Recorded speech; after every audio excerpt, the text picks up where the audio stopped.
It's my feel-good breakfast show. Welcome back. Your Feel Good Breakfast Show is live with Dr. Darren Green in the hot seat as we engage in our last medical chat of the year. We're focusing on alcohol. Nice times, notagi, alcoholo. Hey, people love that thing during the festive season. And, of course, drinking and driving is something that's not uncommon in South Africa. Statistics are already showing that in the Western Cape, of course, people going on holiday, people driving drunk, and it's resulting in the loss of so much life. What is it about drinking that impairs on your ability to drive?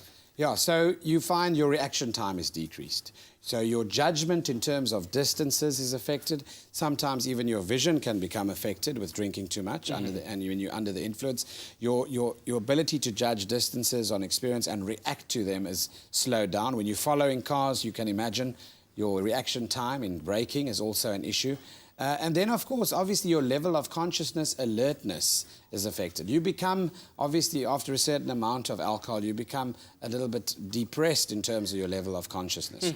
So you become lethargic, you become drowsy. Yes. It makes you likely to fall asleep on the road.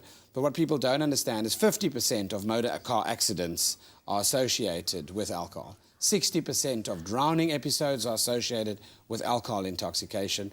And 1 in 7 cars that you pass on the road, there's someone driving under the influence of alcohol, above the limit. That is scary. It's 1 in 7. So count the lights coming past you, and it's not always about you. It's often about the safety of oncoming traffic. Yeah. Let's take a call right now on the line. We've got Petro from Brakpan calling us. Good morning, Petro.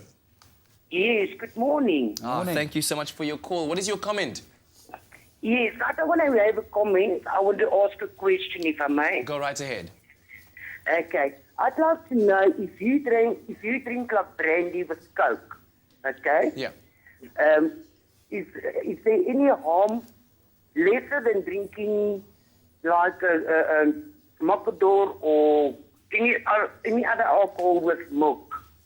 That's a very good question. So I guess what you decide to mix your alcoholic beverage with, does that play out differently? Yes, it does play out differently. If you consider the amount of sugar in a cocktail, you often find certain drinks make people have downers. That makes them a little bit suppressed.